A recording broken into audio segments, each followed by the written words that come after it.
मतलब छपाई आ गई थी, अब एक स्पष्ट बदलाव दिख रहा था, जो बातें बोलकर बताई जा रही थी वो छपने लगी थी। पूर्व औपनिवेशिक और पूर्व मौद्रिक के समय गद्य की तुलना में कविता कहीं अधिक आम थी, क्योंकि कविता को याद रखना और मौखिक रूप से प्रसारित करना आसान था। आपको पता है कविता बहुत इजीली याद हो जाती है, हमें भी अपने बचपन की कविताएं भी तक याद है, और उनका मौखिक प्रसारण किया जाता था मोस्टली। कब? पूर्व औपनिवेशिक और पूर्व मुद्रित, मतलब छपाई, जब छपाई नहीं थी उससे पहले, और औपनिवेश जो हमारे भारत में ब्रिटिश आए थे उससे भी पहले कहानियां चलती थी। 19वीं शताब्दी में उपन्यास ने लोकप्रिय कल्पना पर कब्जा कर लिया। इस समय संस्कृत को स्पष्ट रूप से हाशिए पर देखा जा सकता था। 19वीं शताब्दी में जो उपन्यास थे वो एक लोकप्रिय हो गए, सब में लोकप्रिय हो गए थे, और वो ज्यादातर संस्कृत में थे।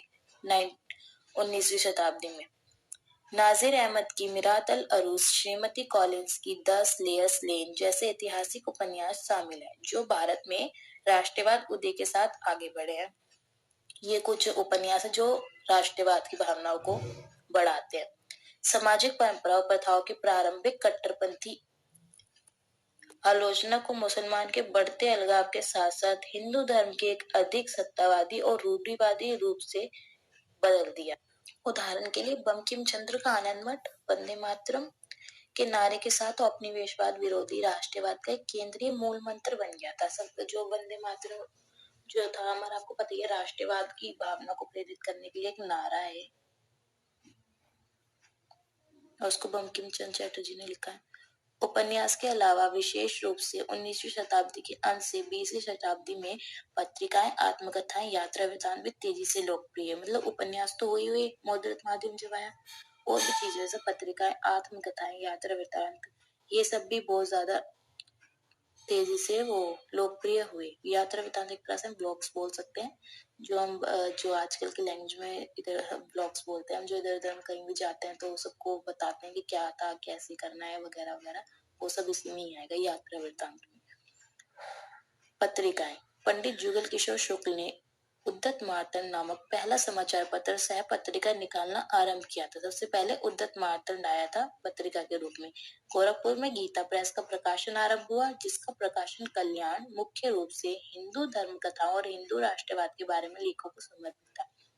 तो गोरखपुर में एक गीता प्रेस का प्रकाशन हुआ था गोरखपुर के अंदर, उसमें धर्म ग्रंथ ज्यादा थे, धर्म ग्रंथ हिंदू धर्म के बारे में बताया गया, और ऐसे लेख उसमें ज्यादा थे जो राष्ट्रवाद की भावना को प्रेरित कर रहे थे।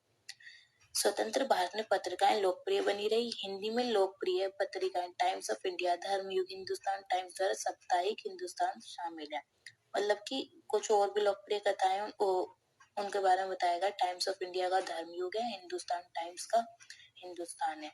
अब है कविता के अलावा प्रिंट मीडिया ने मौखिक परंपराओं के रूप में कविताओं के प्रसार को भी सक्षम किया। मतलब कविता भी बढ़ी ऑब्वियसली, कि ऐसा नहीं कि प्रिंट के बाद उपन्यास बड़े, कविता दब गई, नहीं, कविताओं का भी बहुत ज्यादा प्रचार प्रसार हुआ था, चाहे वो पंजाबी की किस्से हो, उर्दू की गजलें हो, लोकगीत हो, सबको एक तरह से उसको बोलते हैं जिन्हें प्रिंट संस्कृति के माध्यम से संरक्षित किया गया है। क्योंकि अगर जो चीज छपी रहेगी ना, वो हमेशा, मतलब जो हमारे पास हार्ड कॉपी में है ना, वो हमेशा हमारे पास रहेगा। दिमाग वाला एक बार जा सकता है, हार्ड कॉपी वाला हमेशा हमारे पास रहेगा। तो वो ये संरक्षित किया उन्होंने। आधुनिक भारत में कविता के विकास को दो अलग अलग चरणों में समझा जा सकता है। दो अलग अलग चरण है इसके। पहला चरण है ऐतिहासिक कविता, मतलब दो तरह का। पहले जो शुरू में हुई थी तो ऐतिहासिक कविताएं थी, ये पहले कैसे हुआ था ये सब के बारे में था। बाद में उन्होंने एक नया रूप बदल लिया था, ये है। वहीं 1870 और 1880 के दशक के आसपास कविताओं ने एक अपना जो है ना वो चेंज कर लिया था, व्यक्तिपरक और रोमांटिक दृष्टिकोण अपनाया था फिर उन्होंने। और राष्ट्रवाद भी लोकप्रिय हुआ था साथ साथ। प्रसारण मीडिया, ब्रॉडकास्ट मीडिया शब्द का टेलीविजन, रेडियो और सिनेमा सहित संचार प्रौद्योगिकी के एक पूरे समूह से है। मतलब कि संचार प्रौद्योगिकी पूरा समूह। प्रसारण मीडिया में सब आ रहा है, टेलीविजन, रेडियो, सब, सिर्फ टेलीविजन नहीं आ रहा है, सब आ रहा है। और ये क्या है, एक तरह से इलेक्ट्रॉनिक प्रसारण है, क्योंकि ये सब इलेक्ट्रॉनिक्स मॉडर्न गैजेट्स हैं, आपको भी पता ही है। और इसमें हम क्या है, वीडियो ऑडियो दोनों होते हैं इसके अंदर। मास मीडिया के शुरुआती रूपों ने स्व और अन्य की अवधारणाओं के केंद्र के रूप में अन्य सांस्कृतिक और राजनीतिक कारकों के साथ साथ भाषा की विशिष्टता को भी दोहराते हुए कल्पित समुदायों की अलग अलग परिभाषा और समझ को मजबूत किया। कल्पित एक तरह से इसमें जैसे जो छोटे समूह है, मतलब अल्पसंख्यक जो है, उनकी जो भाषा बोली है, उन सबको भी एक वो मंच दिया, उनको भी सबके सामने लाए और उनको एक मजबूती प्रदान की इन्होंने। अब आया सिनेमा। लुमिनर बंधुआ के एजेंट द्वारा 1896 में अंतर्राष्ट्रीय स्तर शुरुआत के माध्यम 6 महीने के भीतर सिनेमेटोग्राफ को भारत में पहली बार पेश किया गया था। सबसे पहले सिनेमेटोग्राफ आया था भारत में, कौन लाया था? लुमिनर बंधुआ। उस समय स्थायी घर नहीं था, फिल्मों को पेरिपेटिक टेंट में दिखाया जाता, मतलब स्थायी नहीं थे। जैसे आजकल सिनेमा हॉल्स होते हैं ना, पहले नहीं थे, वो एक पेरिपेटिक टेंट थे, पता है ना, वो स्थायी नहीं होते थे। कहीं भी जाकर वो उसको टेंट को बनाते थे और उसमें उसको प्रसारण करते थे। ढूंढीराज गोविंद फाल्के की फिल्मों के नाम पर नामित फाल्के युग ने वास्तव में स्वदेशी रूप से निर्मित मूक फिल्मों की शुरुआत देखी है। मतलब इन्होंने करी थी। ढूंढीराज गोविंद ने सबसे पहले, आपको भी पता है कि फिल्म में जो अच्छी फिल्में बनती है ना हमारे भारत में, उनको फाल्के अवार्ड दिया जाता है, वो इन्हीं के नाम पे है, क्योंकि इन्होंने सबसे पहले स्वदेशी फिल्में बनाई थी। पहली फिल्म राजा हरिश्चंद्र थी इनकी। उन्होंने फिल्म के कथानक के रूप में भारत की पौराणिक कथाओं का उपयोग किया, शूटिंग के लिए आसपास के क्षेत्रों का उपयोग किया तथा फुटेज को अपनी रसोई में संसाधित किया, जिससे शेष स्वदेशी अर्थों में स्वदेशी उद्गम का विकास हुआ। उन्होंने सब कुछ स्वदेशी लिया था, मतलब इसमें कहानी तक स्वदेशी थी और जो उपकरण यूज है सब कुछ स्वदेशी। फाल्के उनकी पौराणिक फिल्मों की अभूतपूर्व लोकप्रियता ने आयातित फिल्मों द्वारा भारतीय बाजार पर पूरी तरह से कब्जा करने की संभावना पर ग्रहण लगा दिया। मतलब कि जो दूसरी फिल्म वाले थे, जो वो थे विदेशी, उन्होंने सोचा था कि हम यहाँ पे पूरी फिल्मों पे, मतलब यहाँ पे भारत पे कब्जा कर लेंगे एक तरह से, जैसे चाइना ने आजकल हमारे मार्केट्स पे कर रखा है ना, उस तरह से। बट उन्होंने ग्रहण लगा दिया उनकी सोच पर। स्वतंत्र भारत में सिनेमा ने राष्ट्रीय दर्शक बनाने में महत्वपूर्ण भूमिका निभाना जारी रखा और आदर्श राष्ट्र को परिभाषित करने की एक महत्वपूर्ण साधन के रूप में कार्य किया, क्योंकि उन्होंने एक तरह से फिल्मी जगत को आगे बढ़ाया था, भारत को थोड़ा सा आगे बढ़ाने की कोशिश की थी और राष्ट्रवाद की भावना थी, सबको स्वदेशी था उनका। विभिन्न प्रकार के शैलियों के माध्यम से सामाजिक से लेकर ऐतिहासिक पेशकश करते हुए विकास के नेहरूवादी आदर्शों को भी प्रचारित किया था उन्होंने। एक तो उन्होंने नेहरूवादी आदर्श भी सबको बताए थे और उन्होंने सामाजिक और ऐतिहासिक पेशकश की थी, मतलब समाज में कैसे चलता है, पहले कैसे हुआ था, ये सब के बारे में बताया था। 90 के दशक में भारतीय अर्थव्यवस्था में वैश्वीकरण, उदारीकरण, निजीकरण, एलपीजी के आगमन के साथ फिल्मों ने भी बदलते संदर्भों को अपनाया और माध्यम वर्ग की खपत और उनकी पूंजीवादी आवश्यकताओं को, आकांक्षाओं को बढ़ावा देने का कार्य किया। मतलब जब एलपीजी की पॉलिसी आई थी, आपको पता है, वैश्वीकरण, उदारीकरण, निजीकरण, एलपीजी की पॉलिसी है, ठीक है, ये जब आई थी तो उन्होंने, इसमें क्या हुआ था, पूंजीवाद को हमने अपनाया था, मतलब पूंजीवाद की ओर रुख किया था आर्थिक व्यवस्था को बढ़ाने के लिए। तो उसमें मध्यम वर्ग का जो एक वो था वो सामने आया और पूंजीवादी व्यवस्था की तरफ हम थोड़ा सा बढ़े थे। रेडियो, पहला radio programme general India Times के नाम से जाना जाता था, जिसे बाद में आकाशवाणी कर दिया। पहला जनरल टाइम्स था, उसको उसका नाम चेंज करके आकाशवाणी कर दिया था। भारत को आजादी मिलने के बाद पंचवर्षीय योजना के माध्यम से प्रसारण के एक नियोजित विस्तार की मांग की गई, जिसमें आकाशवाणी को पर्याप्त धन आवंटित हुआ।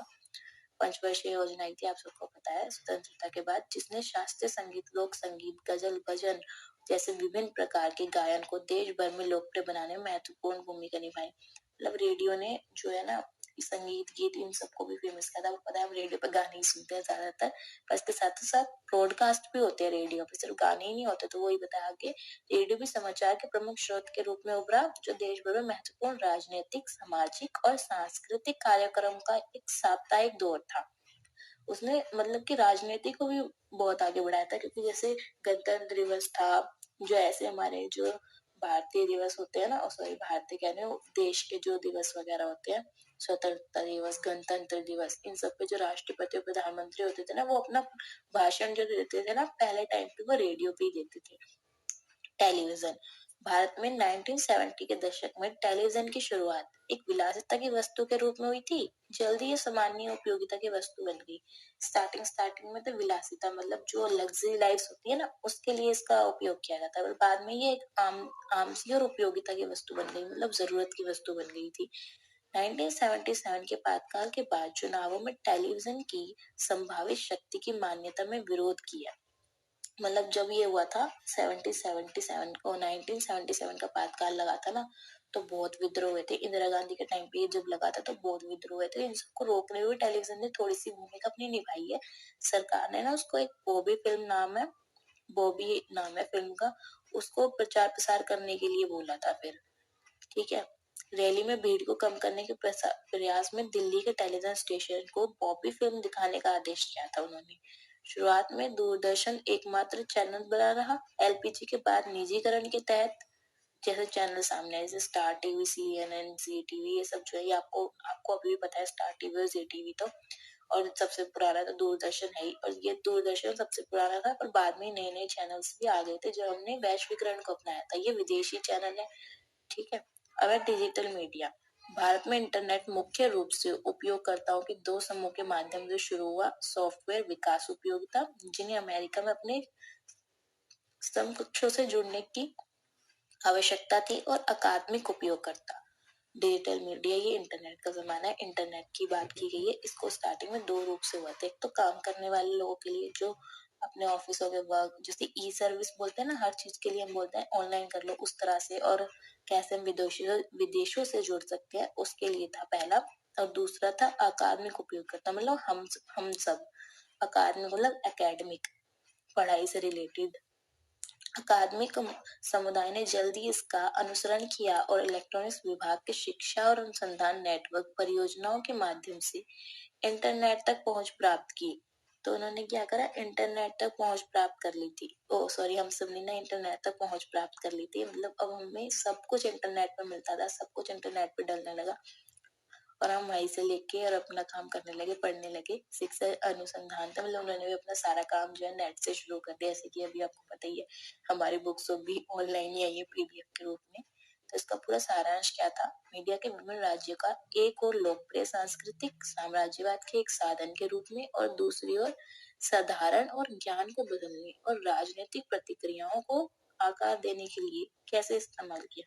दो थे, पहला तो हमने संस्कृति बढ़ाई, राष्ट्रवाद की भावना बढ़ाई, और दूसरा था जैसे राजनीतिक प्रतिक्रिया भी, ये सब भी हमने किया, मतलब समाज सुधार भी इससे किया।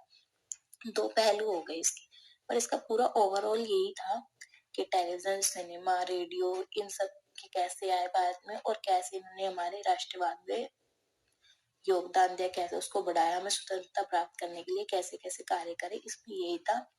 और यही सब इसमें बताया गया था। मीडिया के बारे में बताया गया कि कैसे मीडिया बहुत इम्पोर्टेंट है, और उसका क्या पूरा इतिहास रहा है, जब से वो आई है और अब तक क्या उसका इतिहास है। आपको पता है अब भी बहुत मीडिया इम्पोर्टेंट है, वो 4